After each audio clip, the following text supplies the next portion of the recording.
What is going on, everybody? The Savage Land season is here, starting today, January 3rd. We've got a host of new content. We've got a bunch of new cards coming to the game. We've got a lot of stuff to talk about, so let's review the patch, and let's see all the things that are coming our way.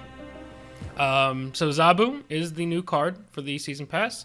It is a 3-cost, 2-power card that makes your 4-cost cards cost 2 less. So there's really so many applications for Zabu. You're going to see a deck on the channel probably immediately after this video comes out, where I'm kind of using a Darkhawk shell with a lot of the tech cards. You could eventually probably build into a Khazar type deck, and I'll show you why in a minute. There's just a lot of really good flexible 4-drops, and while none of them are like the super high peak power cards in the game besides Wong, there's just a lot of really good flexible cards, so getting them to cost 2 means you could play more of them and just winds up awesome. I think Zabu is going to be a very powerful Season Pass card. Start packing your Rogue, start packing your Enchantress, because you're going to see this guy quite a bit. This is some of the stuff you're going to see in the Season Pass. 2 new card backs. I really like this one on the left a lot. The 3 avatars are fine. I like that second Zabu variant. The Storm and Khazar variants are awesome. Actually, all the variants for this season are awesome, and you'll see more of them.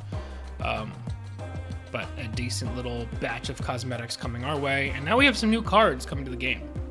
They're going to be Series 5 cards, so 6,000 tokens. They're going to be quite costly. I'm already trying to decide which one I want to save up for. Originally, I have Thanos pinned in my shop right now, but I think I might actually unpin him and save for some of these cards, just to try and get some of that fresh content for you guys. We've got Sauron, 3-cost, 3-power, remove abilities from all ongoing cards in your hand and deck. It may seem like a weird ability, and it kind of is, but I think if you're playing something like Ebony Maw, although Ebony Maw should already be on the field at this point, but you have potential Ebony Maw, Red Skull, Typhoid Mary, trying to think of what else off the top of my head. But the Red Skull and Typhoid are the 2 main ones, since you're removing their downside with this. Kind of just a really another good card for that 0 deck. Throw a Taskmaster in there. I don't have a ton of high hopes for this card at the moment. Although potentially you could use this card to turn certain cards into Patriot powerhouses for a Patriot deck. But that just gets awkward as well, because you have to make sure that you have Patriot in your hand before you play this. I don't think this card is going to be super high power at the moment, but I'm very interested and curious to see what people come up with for this card. Next up, we've got Shayna, I don't know the correct pronunciation, but it's 4-cost, 2-power, add a random 1-cost card to each location. So that is playing herself, and then she plays 3 1-drops for you, 1 at each location.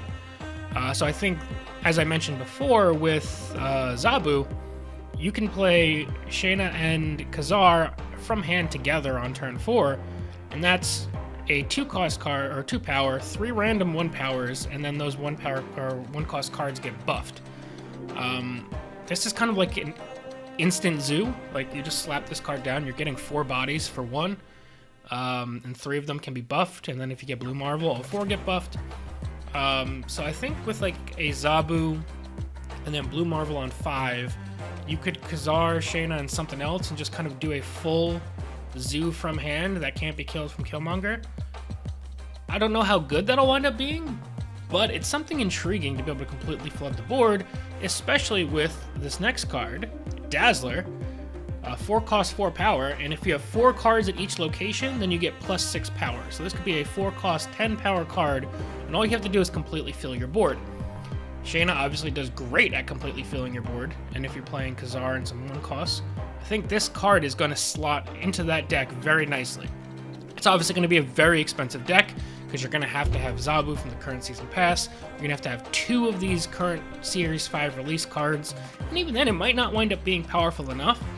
But I think that's kind of just like a logical deck that you can see forming as these cards release, is play a Zoo deck, play Shayna, play Khazar, play Dazzler, and you have quite a bit of power that potentially gets put out.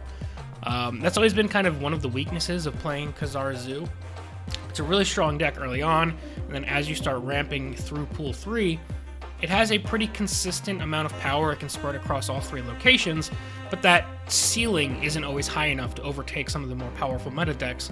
Being able to toss in a 4-cost 10 power, that can help push you over the top at the main location, and a lot of the times in this game, you really just need to have one tall location, and then your other 2 need to be kind of medium. So Dazzler can help you get that one tall location, and then your Zoo should be able to naturally get you a more medium-sized location to make that deck a lot more competitive, in my opinion.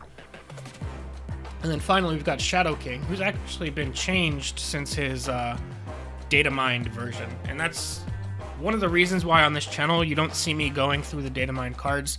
I know you've probably seen them on a lot of the other channels, and I'm not faulting them at all. It's really interesting content to go through and think about. But very few cards that we've seen data mined have ever been released in their data mined state. So I just didn't want to go through potentially talking about cards that might not ever actually hit the game with you guys. I don't know. It's not something I want to do, of talking about cards that may be incorrect and then maybe see the video at a later date. Maybe snap by it in the token shop. I don't want to be the reason why anybody makes like a bad choice like that. That is a tangent. But 4-cost 3 power, set all cards here to their original base power. That's interesting for a lot of reasons. I don't think it will overcome things like Darkhawk and Devil Dinosaur. The reason being, you'll set their power to their base power, and then their ongoing effects should just kick in anyway, since ongoings are permanent auras. That would be like the best use of this card. If it was able to overcome those ongoing effects, this card would be nuts. Otherwise, I think your best bet is going to be things like the Black Panther Zola combo. If your opponent plays like Ironheart Long type things. Things like that. I think this card is going to be conditionally powerful. Being able to, in any kind of featured locations or metas where Black Panther and Thor are kind of running rampant, Shadow King can kind of just come shut them down. But like I said, a lot of the main cards in terms of hitting super high power ceilings are ongoing cards right now. Mainly, like I said, Darkhawk and Dino are kind of the tallest ceilings we've had. So I think that is really where this guy's going to fall a little bit short. Another potential use is if we ever hit one of those Hazmat Luke Cage metas, which is very unlikely because it's a fringe combo deck that really needs a lot of support. But Shadow King will overcome negative power as well. And I guess that's an interesting thing you can do here, where if your opponent isn't playing into like negative zone, you could come in, drop Shadow King, and because this does affect your opponent's cards as well, so you don't want to help them too much on negative zone. But there's something you can do there.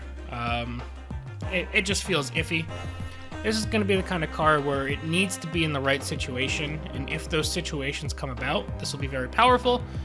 If they don't come about, this guy's going to be a little bit underwhelming. Here's the card release schedule for those cards. This should say Zabu, not Silver Surfer. And then Sauron will come out a week from today, and then every week we'll get one of those cards going through the end of the month. Next up, we've got some brand new locations. We have Rickety Bridge. After each turn, if there's more than one card here, destroy them. So that's kind of an interesting bit of tension between you and your opponent, because one card is enough to win the location, but if either one of you plays a card here, all of the cards get destroyed. So that's pretty interesting. I'm looking forward to seeing how that plays out. Altar of Death is kind of a Deadpool deck stream. When you play a card here, destroy it and get +2 energy next turn. So you're really just, after turn 1, you get a free double on your Deadpool while also getting to continuously ramp energy. The decks that know how to play Altar of Death or that are built for Altar of Death are going to really benefit from that location. Eternity Range we have after turn 3, add a rock to the losing player's side. So this is one of those ones where you really want to jump out early and win, and then it gets harder and harder for your opponent to come back because their location starts getting filled up with rocks. You could always pack a Carnage or something to eat those up happily, though, or play a Patriot deck. Plunder Castle, only cards that cost 6 can be played here.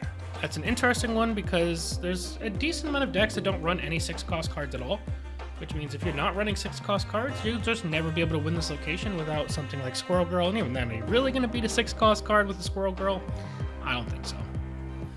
And next up, we have Collapsed Mine. Fill this location with rocks, completely skip a turn to destroy your rocks. So that is nice. Because it is, obviously, it is a Patriot player's dream. You don't have to skip a turn, and you're going to buff your rocks up. You can always play Killmonger to destroy both sets of rocks. Or you can skip your turn, play an Infinite here, and kind of just naturally not mind skipping your turn.